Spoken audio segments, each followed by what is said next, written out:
hem vist que Classroom està connectat íntimament amb Google Drive i que la majoria de tasques, totes les que assignem amb documents de text, etc., funcionen de manera més productiva si les enllacem a través del Drive i els documents que fem són els de Drive, més que no documents externs, estil Word, etc. El que és interessant és saber que siguen d'un tipus Word o siguen tipus documents de Drive.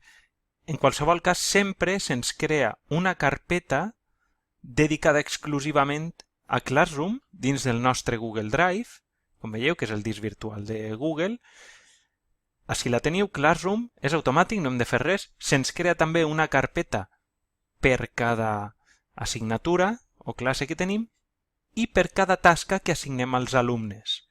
I a més el professor té una altra carpeta que és Templates, que són les plantilles, que té tots els documents que ha enviat com a còpia als seus alumnes. Quan compartim una tasca i diem d'esta tasca vull que cada alumne replique un document, el document que jo he penjat, és a dir, que tinguin còpia en propietat del document que jo he penjat. I per tant, si tenim 25 alumnes, Google Classroom el que fa és crear 25 documents de Drive, un per a cada alumne, que poden manipular, editar i treballar tranquil·lament com vulguen.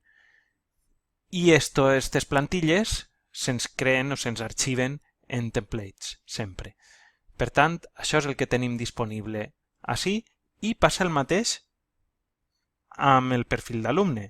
Com veieu, a l'alumne se li crea ací la carpeta de Classroom i les carpetes corresponents, en cada cas, d'una assignatura, disseny de base de dades o de programació en C.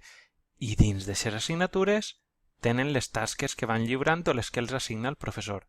Per tant, està tot molt organitzat, està íntimament relacionat el Drive amb el Google Classroom i és una bona manera de gestionar els arxius sense pèrdues indesitjades.